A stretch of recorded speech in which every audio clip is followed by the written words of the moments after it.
Moments of Truth with Andrew Marks, co-founder of Success Hacker. Today I have with me Marc Ray, head of customer success at Chainanalysis. Marc, thanks for making time for me today. Tell us a bit about your company and what you're responsible for in your role. Yeah, thanks, Andrew. It's always a pleasure to catch up. So what Chainalysis does is they provide trust in the blockchain. And so what that means is we provide a couple different services with our SaaS platform. One is providing tools that help cryptocurrencies and companies that are getting into cryptocurrencies meet anti-money laundering and other regulations, essentially allowing companies to say, are people acting with nefarious actors on the blockchain? And then we provide a set of tools for investigators who might be investigating crime or nefarious activities on the blockchain, on cryptocurrencies. My role is heading up customer success and building out a customer success organization that's there to not only provide amazing service for our customers, but in any SaaS organization is really keep an eye on revenue protection from our customer base. Great. Fascinating technology. Thanks for spending some time Fascinating technology. Thanks for spending some time with me today. Absolutely. You became the head of customer success through necessity, but you already had 150 customers in place. You've hired 7 people in the last 6 months. So how do you go about integrating those new CSMs into your existing customer base? Yeah, so when I started, we had a great developer technical capacity in place, and that team was doing a really good job at doing as much nurturing and so forth as they could with the customers. But with 150 customers, that's a lot, and then especially with complex products. So what we did was I initially was doing some of the work. So I actually almost didn't follow my own advice. I went headfirst into the weeds to kind of do some exploration about what we need to do to engage these customers.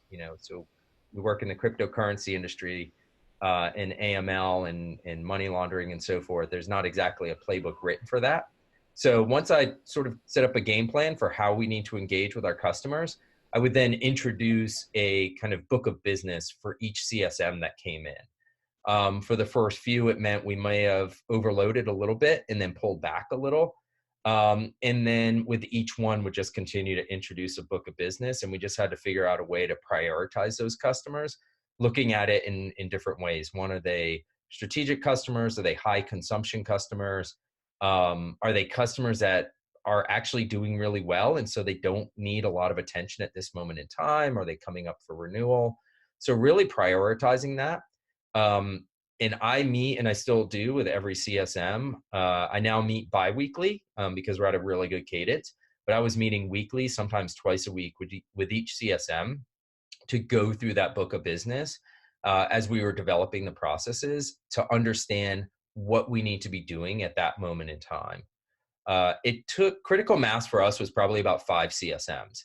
That was the point at which I no longer managing any accounts, and the point at which we feel really confident that we've actually engaged really well with each of these customers. We have, like I said, we've hired 7. So we have a couple that are onboarding. We're still going to continue to grow and hire additional CSMs and increase our engagement footprint. The best thing you can do is constantly meet with your CSMs to understand that, if you're CSM number 1, number 2, number 3, and you're a business that's, tripling every year, and you already have a large book of business, there's going to be some overwhelming moments. So it's your job to make sure that they understand that there is light at the end of the tunnel. You're not expected to consistently be overwhelmed. And then the other is maybe trying to consistently take some of the burden off of them if you can, so that they can do a really good and fulfilling job. And last is for me, it was like, don't over optimize the KPIs. Like if you're in the midst of what we use the term ground truth a lot, which is sometimes rediscovering customers.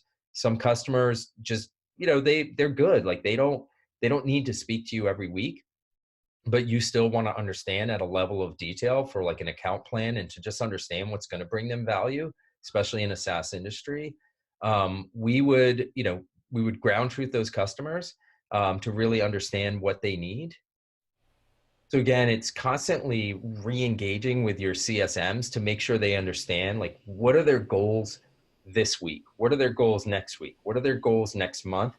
and constantly, where are we going with an organization? How are we going to bring in additional CSMs? How are we going to handle training? How are we going to handle if you have professional services?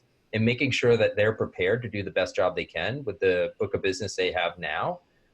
What's great is, at least, again, being in a Series B new industry, is we got to go through a great discovery together to really figure out what is the best engagement model now for these customers. And so if they started today knowing what they know, they probably would be handling the same workload, but with a lot more ease. But again, it's your job to stay not on top of them, but beside them, constantly coaching them and helping them understand sometimes like what the road ahead looks like for them. And you've segmented your customers, right? You have an enterprise tier, and then you have a non-enterprise tier. So yeah, we do.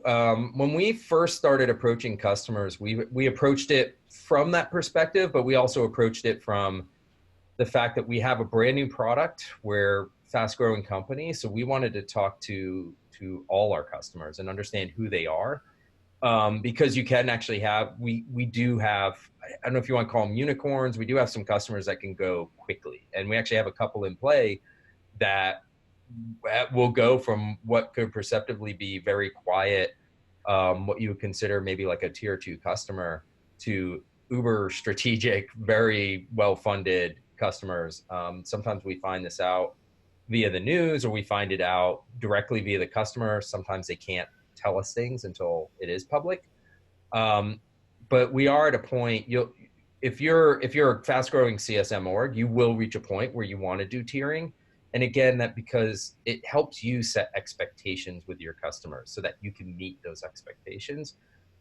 We have verticals, and we have segments, and then we have interesting subsegments. So we have, within those segments, sometimes we'll have customers that we've discovered, when I first joined, there was actually some customers that had like these low utilization patterns that were throwing up kind of red flags, and come to find out, actually, that's the way their business operates. They have really low utilization, but really high like dollar value during the utilization. Where others might actually have a lot of smaller transactions going through the system. So when we're building health dashboards, we actually have to account for those things even in subsegments. If we were to instantly tier all our customers and maybe put some in like more of like a email chat mode of communication, we might have missed some of that discovery and then actually not be engaging with those customers in the best way. Got it. So you're not necessarily finding out the potential until your CS team is well engaged with the customer.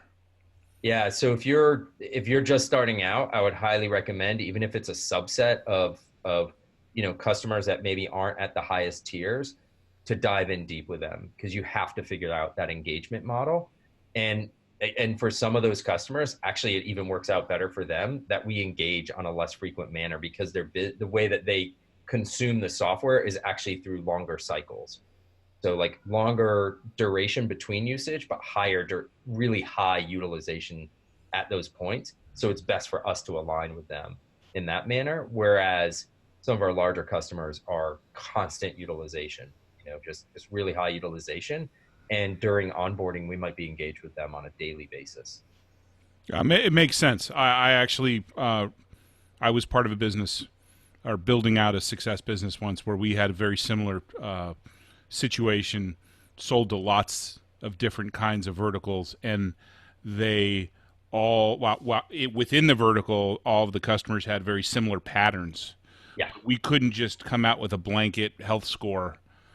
We had to do a health score by vertical. Yeah. Because the usage pattern for hospitality for this particular product was very different than the usage pattern for trade show businesses or seasonal businesses. It was a over the top push to talk walkie-talkie type of app. So it's interesting. It definitely makes things a little more complicated, but nothing's easy, right?